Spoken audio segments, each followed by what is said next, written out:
Ola Żebrowska zawitała do nas do studia. Dzień dobry. Hello. Dzień dobry. Hello. Rumor has it that you've been a teacher to your husband. You've been teaching him English back in the day. Is it true? 'Tis true. How good of a teacher you were?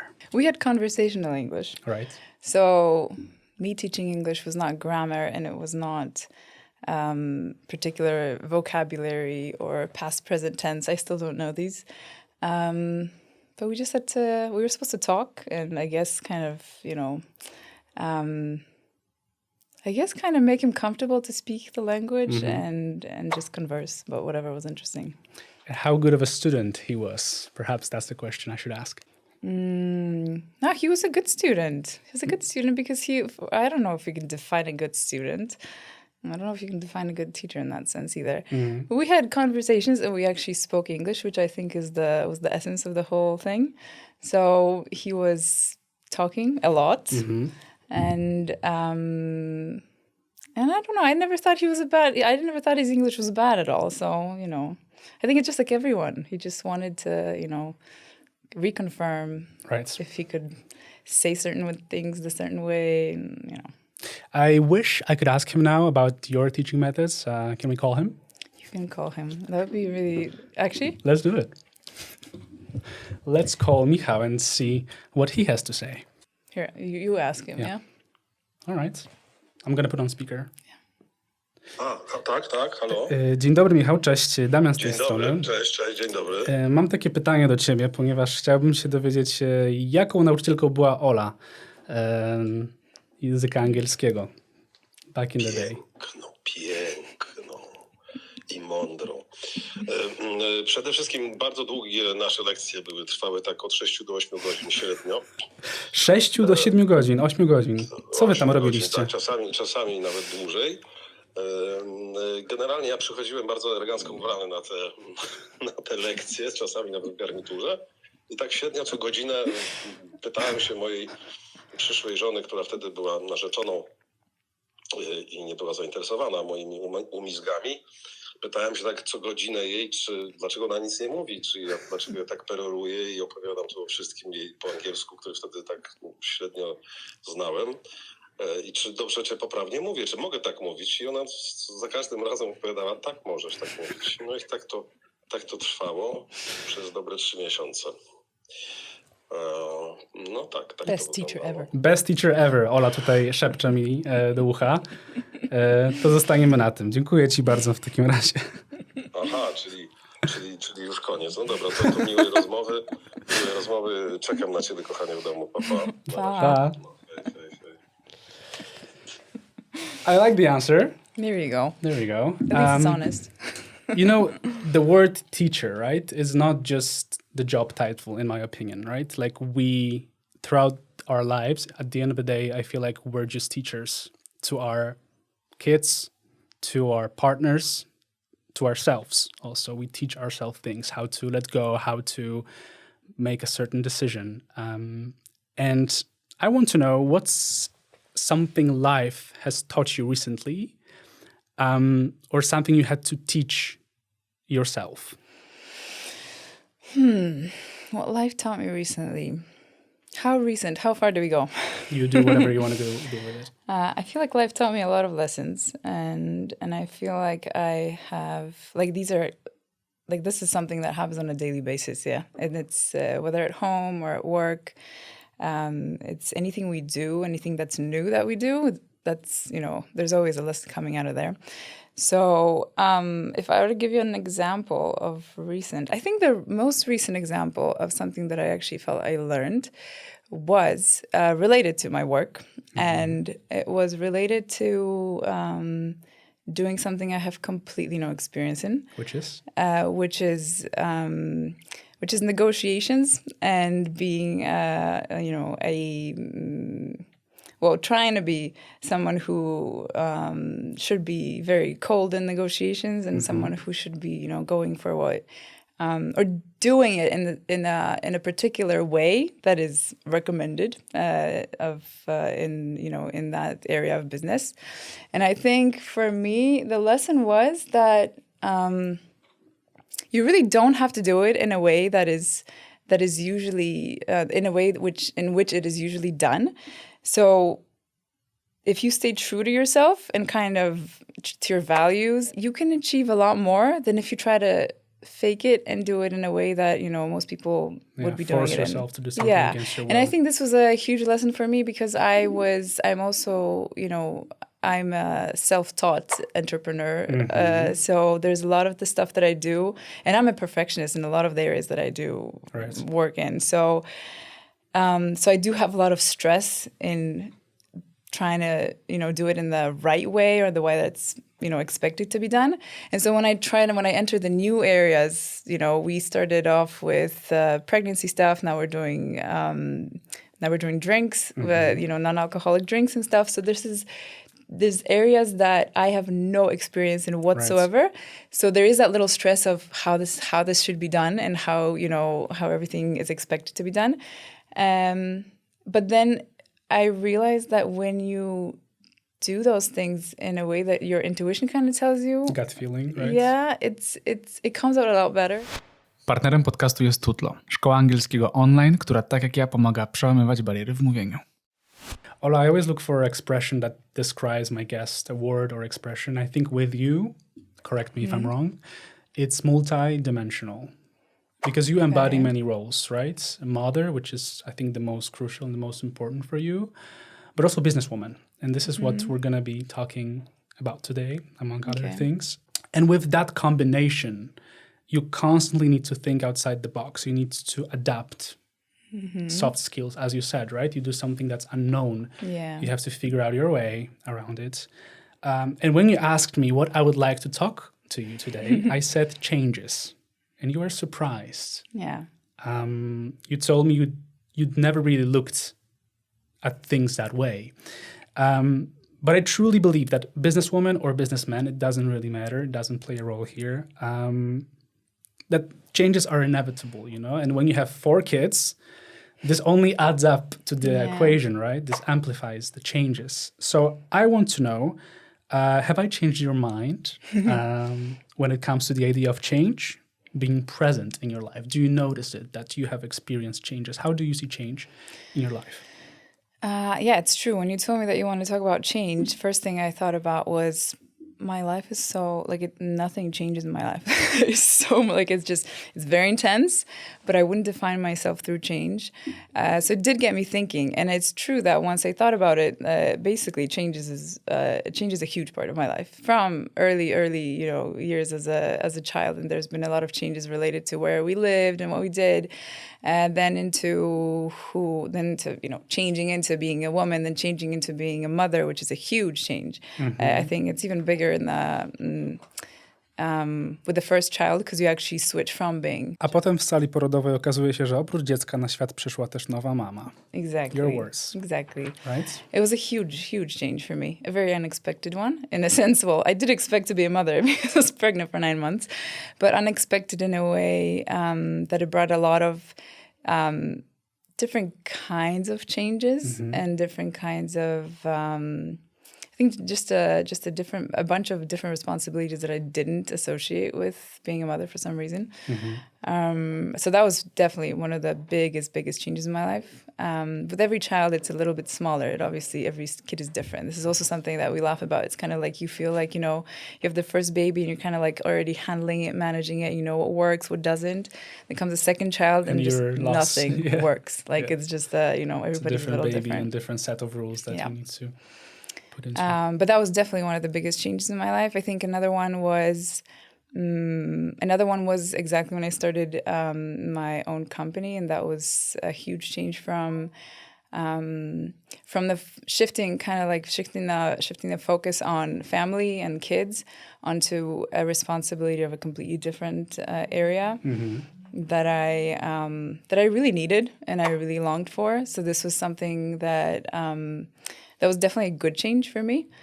It brought a lot of, you know, chaos, I think, into our lives. But it was definitely something that also gives me a lot of satisfaction. And until today, I would never switch that up. So trying to manage both sides, definitely chaotic on a daily basis. But it's worth it. We're going to be talking about entrepreneurship. It's a difficult word, entrepreneurship, right? Because you are a founder and CEO of flourishing businesses. We have Falco Drinks, right? The line of non-alcoholic beverages. We have Lucy Skincare with the unique boob sheet masks. I love Boob it. and belly sheet masks. Right. Yeah. And Francis and Henry, Henry. clothing brand that focuses on maternity and nursing. A lot on the table. Yeah. I want to know, what are key characteristics that somebody, woman, man, should have when they run a business? I don't know what they should be. I can tell you what characteristics work. Please do. Or worked in our case. First of all, I think it's really interesting that when you want to start your own business, you have to be ready for the fact that it's not going to be easy, and it's not going to be something that you do like a 9-to-5 job. It's something that you have to do day and night, basically, because when you go to sleep, you have dreams about it. So it's kind of like you wake up in the morning and you continue with like it was. It's a machine that doesn't stop. It doesn't stop, and it's as long as it's fascinating as a subject, like it's something that you're passionate about, that's okay. I guess it's also important to kind of know when to slow down and right. obviously find the balance, right? Can you find a balance? I don't like the word balance. I don't like the word balance because balance is for me, because balance means that everything has equal weight and you kind of have to balance it out. There's no balance in my life. I feel like, there's some moments, whether it's days or weeks or months, where what happens in your family is much more important. You have to give more time to it. And then there's times where, this is a little bit, taken care of, and you have a launch or whatever else, deadlines that are happening. And it's kind of like, it's really never that they're both equally, I don't know if I don't want to say maybe both equally important, but it's kind of it's a constant shift of stuff. So it's kind of like there's times where you don't have the balance, and you I think I also learned to kind of embrace that. So you have to accept that it's just gonna be chaotic, and that's okay. And you shouldn't worry about checking off the list of this is done, because you can just drive yourself crazy. And the guilt that comes with feeling like you're not balanced, because I know I'm not balanced. So right. It's either you're going on a guilt trip about it, or you accept that it's just it's not balanced, and that's how it is, and that's okay. And you can be living a good life, being a good parent and a good business person at the same time, right? At the same time, I right. think. So I don't like the word balance, but I don't remember what we came out of. The key characteristics, right? The key characteristics. What worked for you and what you think is crucial? Because I think it's soft skills. Okay. Most importantly. But then if you think of soft skills, it's such a big range of characteristics, right? I think for me, what definitely worked is that I did everything from the start by myself. And this is something that, and it's not only because I was it is also because I was a perfectionist. So I really cared about the color of threads, for example, that are not going to be visible anywhere else except for the seam inside. But I went to the actual sewing shop. I went to the actual stores and picked out every single color. We had like 30 prototypes of the actual nursing dress, because I know this sounds like I have a maternity clothing brand, but the thing is, the idea behind Francis and Henry was deeply rooted in my frustrations related to post-birth and the whole time after giving birth. I had a really difficult time after that. I wouldn't call it a postnatal depression. I think we were a little bit before that. This is not something that was as severe. We were feeling blue. I was, the baby blues that are very kind of neglected sometimes. It's a time where everything changes for you, and it's kind of like you feel, I felt lonely, even though I had a loving husband who's crazy about being a dad and a husband, and we were also freshly married, so it's kind of like everything was fresh. And I have a huge family. I have so many sisters. My mom was pregnant at the same time with me, although she didn't live in the same country at that time. But she was, but it's not like I had no one taking care of me. It was just this feeling that I did not expect motherhood to feel the way it did right after. So it felt lonely. It felt overwhelming, the responsibility for a living human being. A small human being That to take just, care of. and also Pops up. it pops, but also like pops. Okay, respect to everybody who thinks it pops. It's the worst part, I think, also was that, you know, this baby comes out and it's not like it comes with like smiley eyes and waiting for you and calling you mommy. Like it just lies there crying, Right. looking into space.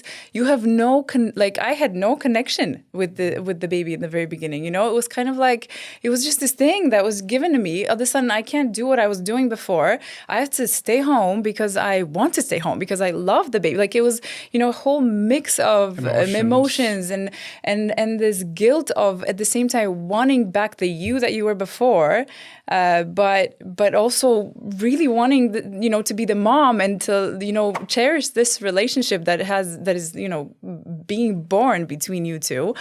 It's an amazing roller coaster of emotions, and and on top of all this, you look like shit, and you look like shit because. I'm not talking about your body, and let's put that aside. What happens to your body is a crazy topic as well. But everybody, when you talk about labor, it's like this, you go there, all the nurses, they're like, oh, just put your husband's old t-shirt on so that you can, it's going to get dirty anyway, whatever. So you go in there looking like crap, feeling like crap, you give birth, and then everybody comes and they're all like, oh my God, what about the baby? They bring the gifts for the baby. And look, nobody cares about you, At least I honestly felt back then that there was the attention that... was deserved by women was not there and was not given to them. I think this changed a lot in the past 15 years. But I had this idea of kind of, focusing on the woman and during that time and giving her something that is going to make her feel better, make her feel like herself. We started off, I did the design for the nursing dress. It was supposed to be the main goal for this nursing dress was something I couldn't find, was that it was supposed to look like a regular piece of clothing with all of the naps, zips, these things where you feel like you're wearing breastfeeding equipment. So you just can't wait to get out of it. So I wanted to make something that I would wear regardless of whether I was going to be pregnant or regardless of whether I was going to breastfeed or not. It was supposed to look good on all body shapes. And we did around 30 prototypes of that dress. The one I drew it on a piece of paper, but then to create that, to make sure that it looks good on a person, to make sure you find the fabric that looks good. It was a process that when I think about it back, about it now, I would never do that again. I would just... It was, and with no experience, because I had no experience in fashion, design, nothing. You're a newbie in this area. Completely. The only thing I knew how to do was when I knew how to draw pretty. So that was my only thing. And so when we started doing this, I had this, I was passionate about making this product that is going to make women feel better, something that's going to be functional for them, something that is going to make them feel like somebody thought about them during that time. And took care of them, right? Yeah, and this is, I think, something that we really managed to do because the feedback we get, and we got even back then, started 8 or 9 years ago, the first orders that we shipped out, was exactly this, that women had put, that they're like, this package put a smile on my face, that somebody thought about me, This is like the best, probably the best feedback that we still, until after, all these years, it still is the best kind of feedback. So going back to your question, I did everything because I was very, sure about what I wanted to make and what I wanted this whole project to come out as. I did everything by myself. As in, we had, if I were to go to a sewing shop, I would go there, ask them to sew, the models of the clothing 50 times until I saw that this was done right. Not knowing how it's called, what are the szwy, the ściegi, everything else. I had no idea about this, yeah? And I think that, it's probably possible to have an idea of what you want to make and then get someone to do this, someone to do this, someone to do that. But then you lose control of that. You do lose control, but you also, I don't think you ever... First of all, you don't know how much work it takes, So if you're part of it, you know how much work it requires, how much patience it requires. You're kind of more able to, to decide on what to take on and what not, or like what to focus on more. And I think this is, if we talk about qualities that an entrepreneurial person needs to have, I think this is one of those, is that you need to want to go through it all by yourself, or at least that helped me. That it was something that I know that had I not done this, I would definitely not be able to develop it further. I would not be excited about it as well, because those little things that are... I'm talking too much. No. Yeah. Okay. I'm all ears. Yeah. But right. I want to get back to what you said. When the baby comes to this world, right? In your case, you said, you used this word. You said everything changed or something like that. So it does change. But now that I think about it, right? When we see change in life, a big one like this, like birth of a child, your older self, like, we leave something behind us, right? This part, this identity. Did you also feel that way, that after birth, it was a totally different Ola? And you had to get to know new Ola also, right? It takes a lot of effort. It's a huge part about becoming a mother. And I think maybe this is not also maybe spoken about enough before you become the mom, because I'd never really heard about this, even though, I was the oldest of 8 kids. So I kind of witnessed my mom, having the next kids as an already kind of, as a teenager. Yeah. So I saw it happening, but I never really saw what comes with it. And for me, when I had a huge identity crisis. Like I had this feeling where I miss my old self. I miss the fact that I was spontaneous, that I could do stupid stuff, that I could decide about, even managing your own time and just kind of doing things without planning them, It was kind of like I was stripped from that, spontaneous attitude towards life. And I know that this really bothered me for a long time. I think to this day, it's like there's no coming back to certain things, obviously. Right. And the feeling of responsibility for other humans is huge, and it wasn't there before, it's there now. But I think it's also important to remember that it's not like, you're gonna change, you're like, you change, you're gonna be somebody new, but you don't have to be the opposite of what you are. So it's kind of like, you will develop. I don't know if you would call it a change or more like a transition. So it's kind of like, transition, yeah. It's I wouldn't say it's definitely not a bad change. Yeah. So it's I think most people, it could be for the better, even because you discover yourself. You discover things about yourself that you didn't know that you had in you. So I think it's, it's a huge, huge transformation, right. Yes. And unexpected. And yes, unexpected in many areas, for sure. But the thing is, I really believe it doesn't have to be like you change from being this to the complete opposite. It's like you get to kind of navigate a new path of being yourself. So we sometimes fear change. Like, we see change as something really big, but it doesn't have to necessarily be super big, right? It can be a small change. Do you play it safe? Or, like, my question, I guess, is where is the line between taking a risk and going out of the comfort zone? You said before that you don't necessarily need to go out of the comfort zone. So the line between going out of a comfort zone and playing it safe, what do we have to say about that? I think that we are scared of change because we are probably, this is an interesting concept that I think also comes up in a lot of discussions regarding getting out of your comfort zone, is that we are terribly scared to fail at something. And this is something that I know that is deeply rooted in, I think, most of us. I see it very deeply rooted in me and in the way I've done things in life.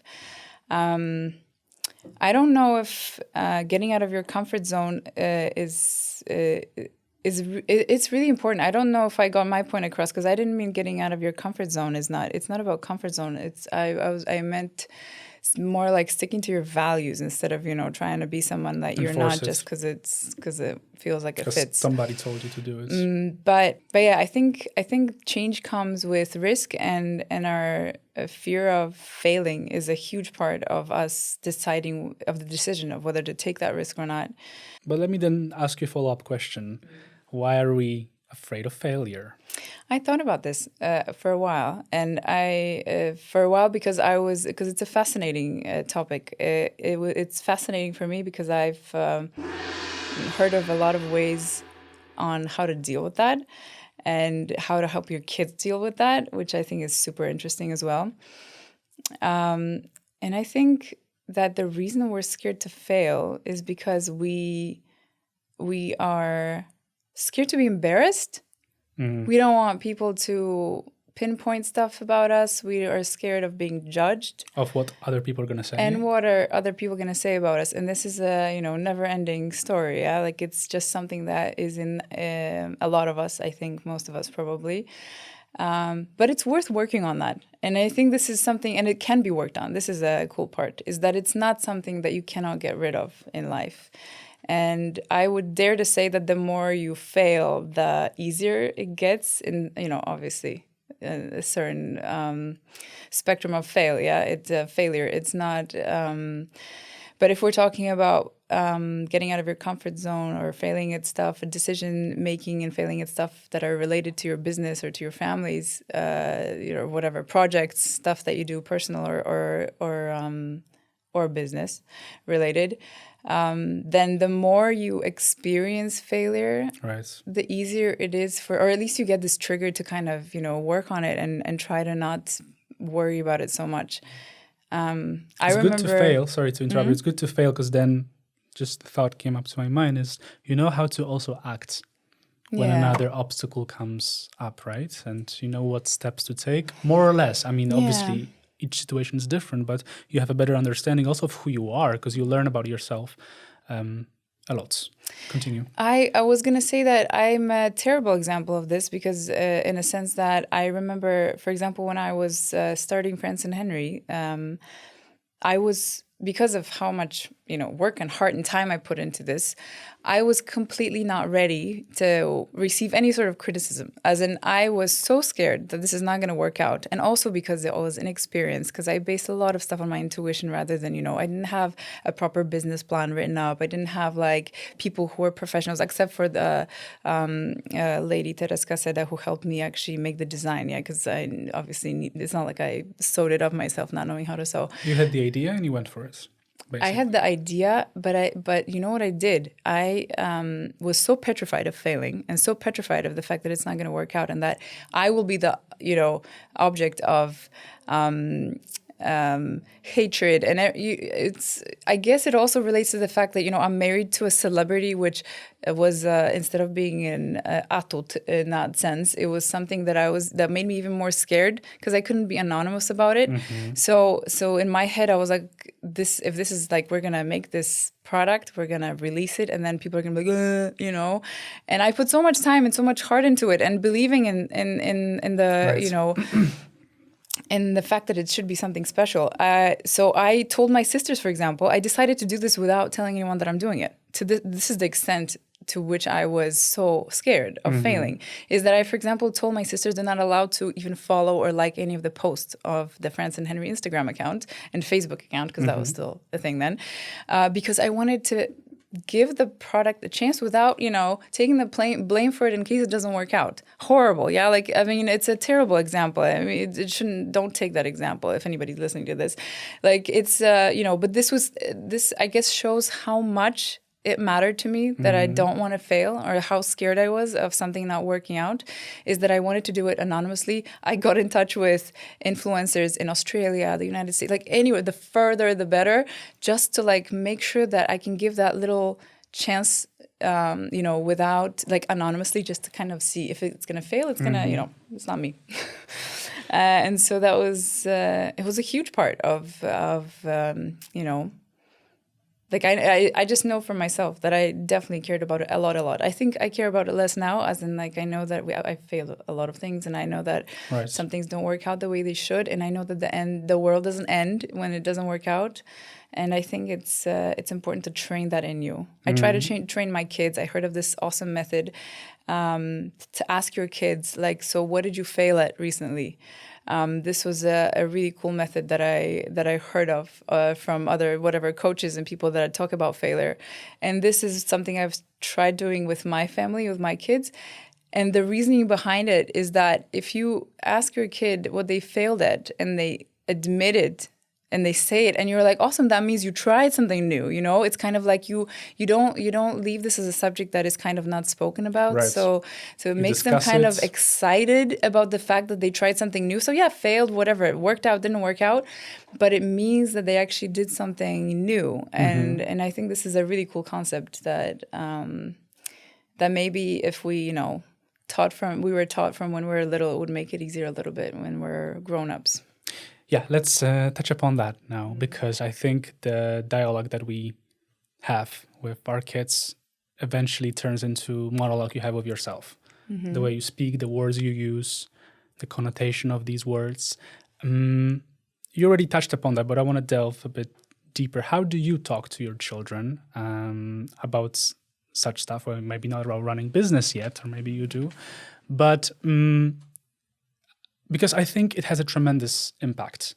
And sometimes you can break the cycle, because the idea is, right, that you don't choose where, like, the upbringing, you don't choose that.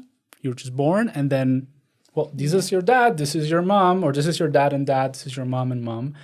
But it has a tremendous impact, and I want to touch upon that. Do you agree also with that, what I'm saying, that it has an impact? For sure. And how can we talk to our children? How do you talk to your children? I try to show understanding. This is what I think one of the things that I consciously control is to try not to give them advice like immediately, because my nature would kind of lead me into advising and kind of trying to solve a child's problem. And anytime that they say something, I think it's really important to kind of show your understanding and the fact that you're interested, the fact that you're listening, the fact that you're giving them that option of telling you about what is important for them or what bothers them, instead of giving them, you know, an immediate solution, which is a reaction that we have because, you know, we love them and we want to help out. We want to be, you know, the best parents. But I think it's important to kind of strip yourself from that need to solve a problem and to look like you're the, you know, like you know everything and like you're good at everything and that you're the best, you're a master of everything. I think I heard this also somewhere about how to, like, that it's really important for your kids to know that we are not perfect. Like, they should know and see that on a daily basis you make mistakes, that you don't know certain things, that some things are an open question, so it's a discussion you can have without being, you know, this person that they go to for the answer.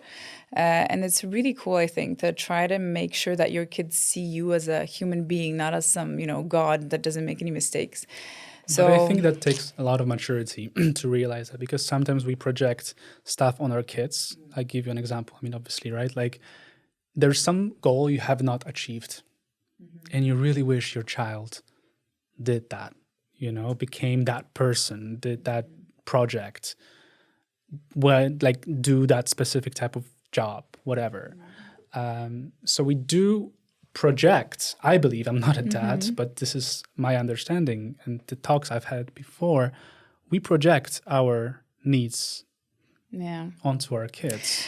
You know what? I don't know if I've heard about this concept a lot, and I know that this is something you should be, you know, super cautious about when it comes to projecting stuff on your kids and kind of let them be whoever they are, separate from whatever life you led. I don't know if I would say that I have certain expectations. I honestly think that we should all expect our kids to be kind, and this is something that we should really focus on, because in today's world, it is so easy to just miss that part where they think certain behaviors are acceptable and they're not, or they shouldn't be. But it's true. I mean, it's tempting. I know I have sports that I loved, for example, and it's kind of like I expect my kids to love that sport. You know, we had a conversation with my teenager recently. He's like, Mom, do you understand? Like, I don't like that sport. You liked it. I don't. Like, what's the problem? You know? And it's kind of like, you're like, okay, well, he has a point. Like, you know, we can expect kids to be exactly like we were. So that's, you know, it is tempting to, I guess, go kind of in your own path, knowing what worked for you and what made you happy, and that should make someone else, that should make your kids happy. But I don't know. I mean, I feel like kids are, like, there's more important things that we can worry about when it comes to kids right now. that Like what? like what they're surrounded by. Like at this point, it comes down to really making sure that your kids grow up to be,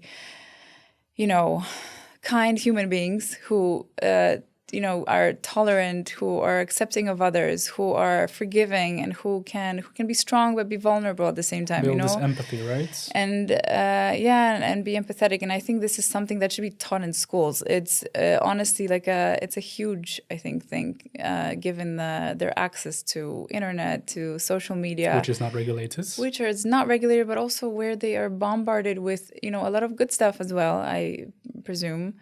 But they are bombarded with equally bad stuff, and it's really hard to control, and it's also hard to kind of, I guess, teach them how to recognize which is good and which is not. It's all given to you and served in a way that is so easy, right? Yeah. You just take your phone and scroll, and there you have it. Yeah, There's for the sure. content that pops up. Ola, entrepreneurship. Let's get back to that because I feel like I talked so much about this. No, I don't know no, if you're no. not bored of this already. Yeah. What, of entrepreneurship? Look, this is important because you're a businesswoman, and business is not about gender, but it's not feminine, it's not masculine. But I feel like there's still this sort of perception that success or career is in a way defined by gender. But it's not. It's about competence, experience, expertise, right? In a certain domain. I did some research because I wanted to see if it's just my imagination, am I freaking out, or what's up? And unfortunately, it's still a problem. More than half of Poles believe that women should stay at home and take care of children. It's one of the worst results in Europe, actually. Do you think that there are still barriers that hold women back from doing business? I think it's a huge problem in Poland probably, but in general for women to have the feeling that they are caught up with the expectations that the world gives them. So you have to, be a mother at this be a age. mom, exactly. Get married, work, so have a career at the same time, be amazing with your kids, and be an exemplar, mom who preferably is the class rep for the parents and everything, and organizes all the parties at school. And it's kind of like the image of this perfect woman that is because we have the possibilities of doing it, because now we are, there are women at work, there are women who succeed. So it's kind of like you have this image of coming back to that you are expected to do all of these things and do all of them perfectly. And I think this is also what we kind of talked about a little bit already, is that I just don't think this is possible. So this is, I think, something that you're not able to excel in every single area. I mean, if you're doing great at work and you're on top of your projects, met deadlines, and you're doing extra and you're on a roll, then most likely you are not, attending some of the to some of the stuff that are happening at home, and vice versa. If you have stuff at home, you have your sick kids, or you have stuff happening in your kids' lives that need more attention, then you're failing deadlines and you're not doing your best here. And I think this is a huge myth that we think that you can do everything. Can't do everything, and not at the same. You can do it, but not at the same time. And I think this is something that we need to get rid of, these expectations for sure, so that when a woman wants to go into business or wants to pursue a career, which for me was a huge part of feeling like me and kind of doing what I really wanted to do. I can't imagine being a stay-at-home mom. That would be mentally a huge load for me. And for me, this was something that, I wouldn't want to do that. I needed that extra, responsibility. That's something, that connection with the adult world. And I'm not saying I'm, that's what I said. I'm not balancing it all. And I know that I have, the typical mom guilt when when I'm not spending enough time with my kids, or I have guilt when I'm not doing enough work or not, being there enough. But I think it's really important to kind of redefine this and feel that, you can do a lot, but you can't do it best, at all times. And I think that this should be respected. That you have the opportunity to do this, but you're not expected to be the best ever. Choice. It's your choice, but you need to know that when you go on maternity leave, you have to, be able to take that time with your baby, get back to life, and be able to return to doing your other stuff. It's a huge thing for a woman to be able to go back to what she loves, and it doesn't mean she needs to give up one or the other, but I think the opportunity to try different things and to choose those things is something that should be given. I know that we like to talk about the equality of men and women and and striving for, of course, equal rights, equal pay, everything that we know that is deserved by whether you're a man or a woman.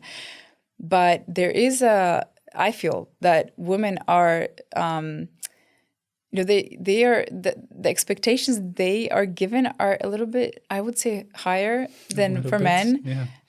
This you can see this, when you see a dad at a park with kids, you have all the old grandmas, being like, oh my God, such an involved dad, And then for the mom, they will be, picking on you, asking if you're dressed your child correctly for the weather, and it's just, it's in those stupid little things that women are expected to do a lot more and to carry a huge load, I think. Right. And I don't know if there's a way of changing that, but there's definitely an issue that is there. There is an issue. I'm just thinking of where it comes from, like what's the root problem, and perhaps it's from the top of my head, it's like this perception of, Matka Polka, you should nurture kids, you should stay home. That was back in the day, put those traditional values into the house, take care of also husband. So perhaps this cycle has not been fully broken yet. For sure. But I mean, I think there probably are women who are happy with that. And I know that... But again, choice, right? But it's by choice. Yeah, for sure. And I know that for me, that would be... I prefer to,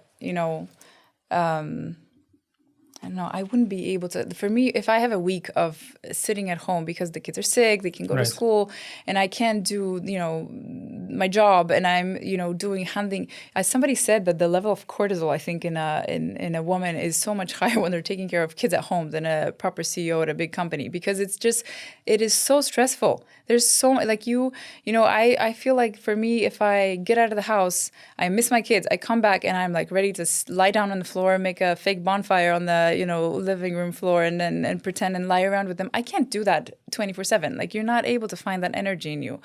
And I really think that if a woman has this feeling that she's had enough, or that she needs to take a break, she needs to do something else, it is an amazing thing to be able to do that, and to take that opportunity to go get out of the house, do something for yourself, feel like you're independent, and feel like you have other adult stuff that you can be responsible for, other than your kids and picking what to make for dinner, which is one of the hardest jobs, honestly. Like, especially that they never eat it. So just nurture other people with the food. Expectations. I asked my followers, women, because it's over 80%, what expectations they face on a regular basis. The first one that came up was the one you said. Is having it all approach. Being a mom, being a good, worker, right? Professional life. So that was the first one. I want to move on. I have 3 more, and I want to see if you agree. I mean, this is obviously a subjective thing, but maybe we can analyze that, right? These expectations. I'm going to read it. The second one most often that came up was, women should be nurturing and supportive, but by definition, when you need to be supportive, you're taken away from this leadership role. You're in the shadow, right? It relates. Okay. But I really liked how this person put it into perspective, is that by default, basically, you're taken away from that position. Of being the leader. Right. Because you're the support and the nurturer. Right. You're somewhere there, Okay.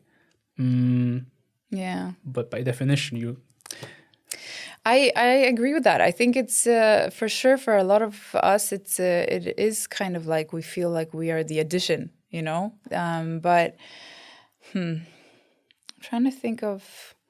I think it also. I mean, I don't know if I would stick to the definition so much. I mean, I guess it makes sense. I see where it's coming from, but I also think that it is so. It's really unfair because the actual load is mostly on the woman. When we're talking about, you know, relationships, families, that you maybe are not called the leader, but you are the one who decides of a lot of things, the one who has to remember about those things. You know, in fact, you are a leader. You are the leader and you don't get the credit for it. I think that would be the biggest problem, is that in most, I think in general, moms are like entrepreneurs just because they have a family. Like this is you know, you are an entrepreneur when you have, it's a hard word.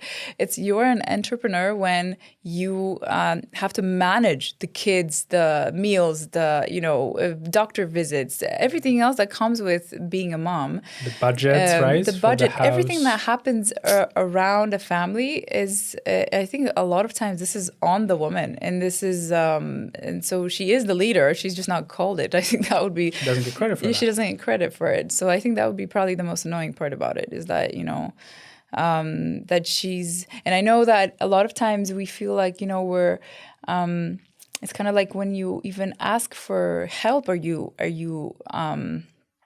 say that you need help with this, yeah, like it's too much for you, and then you have the guy go like, okay, what do you want me to do? It's like, no, this is exactly it. Like, you don't ask me what to do. Like, this is why you're putting extra on me. Like, you decide what to do. You look around and see what needs to be done, and then you do it, and that's what helps. Not asking you what to do, and you have another person to manage. You know, right. Is somebody else, and to find stuff for them to do. So I think it's really hard to kind of you know. And to share that load, I guess, you know, unless right. you have another person who understands it and kind of sees that it's not just, you know, you physically, you know, cannot scrape this or whatever, you have too much to do in the kitchen.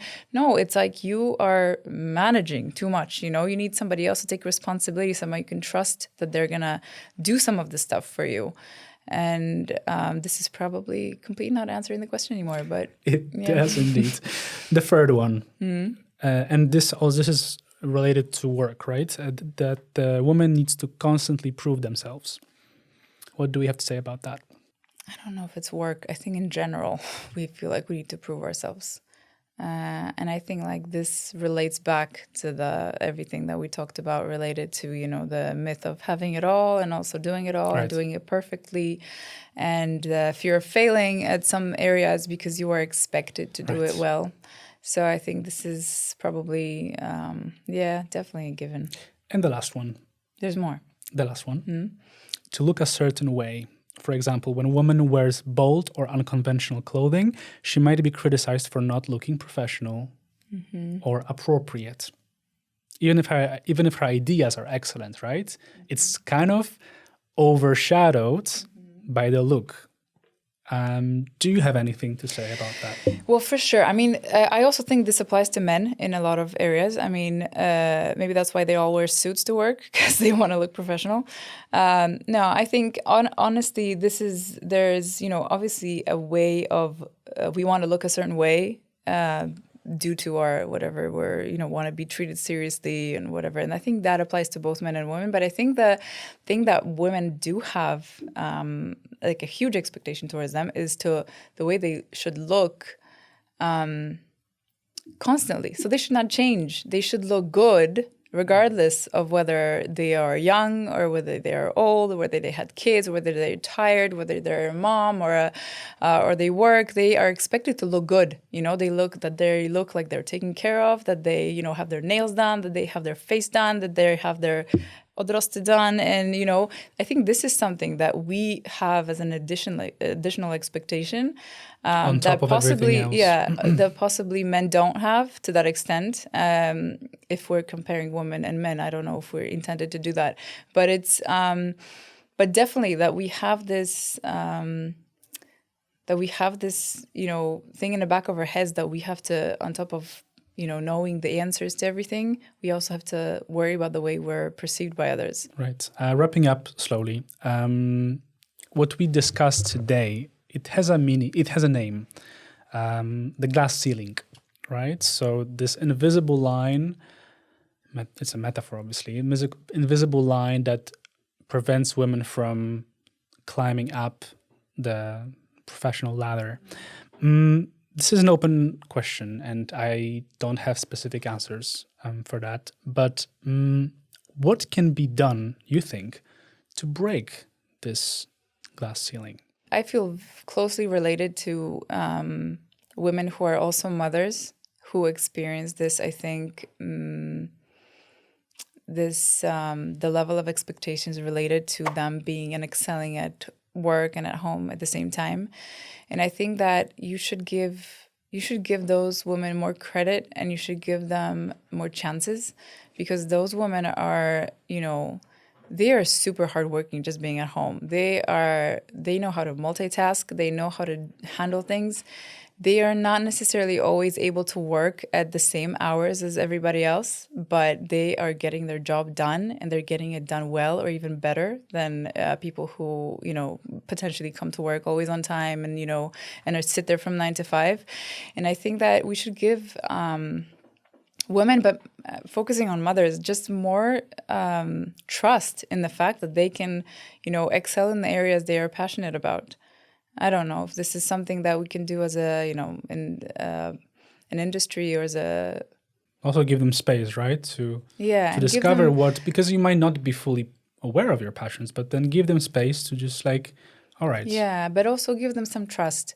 Trust in the fact that they will get stuff done well, they will not do it in the same hours. They might do it in a different time frame, but they are capable of doing a lot of good stuff. And also, I think one thing that women have is they are, they are empathetic, vulnerable. I mean, obviously not all women, but these are characteristics that I know that are sort of pushed out, that you are expected to be, strong and to be, make decisions easily, analyze things. Sometimes it's your intuition, it's your, gut feeling, it's your emotion. So your emotions that help you make the right decisions and help you lead and help you, do the things the right way.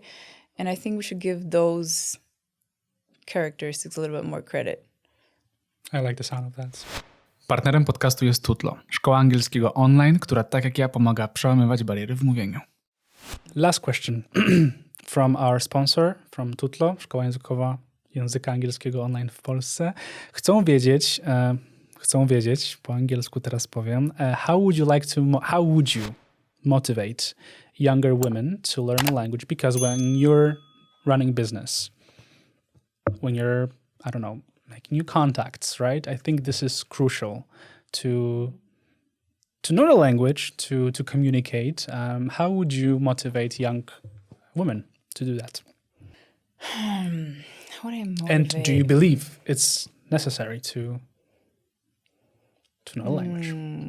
No, I think first of all, there is some things that cannot be translated, in my opinion. And this is knowing another language is like a super little superpower that you can have in you, where when you can experience things differently if you know different languages. So this is another thing, is that for me, having the ability to learn or know a new language is also being able to understand a lot of, other concepts, jokes, everything else that happens in the world in a different language, right, which is super, enriching. But I think to motivate younger women, in what way? It's so much easier to have it in your head than have to use your phone. Right. I think learning a new language is something that gives you, the ability to understand things quickly, to respond to things, to understand people's intentions sometimes. It's not easy to, you can't type everything into Google Translate or ChatGPT. I feel like if you learn the language yourself and you kind of are able to, just understand the way some people think, it's a cool experience also. Like, I think you have this need to kind of, you have this, what's the word? Taką potrzebę, żeby się gdzieś tam doskonalić w tym tutlo. I udoskonalajmy się. I don't know. I think this is, I mean, I would definitely recommend it and definitely feel like it's a thing we use every day at work, for example. Right. Like it's, you know, you get to connect with people. It's much easier to connect with people when you have, when you know their language. I gave you 5 different answers. You pick one. Ola, dziękuję ci bardzo za dzisiaj. Było bardzo Ja też miło. ci bardzo dziękuję. Ważne tematy i super cię tutaj było gościć. Dzięki, bardzo mi miło. Mamy to.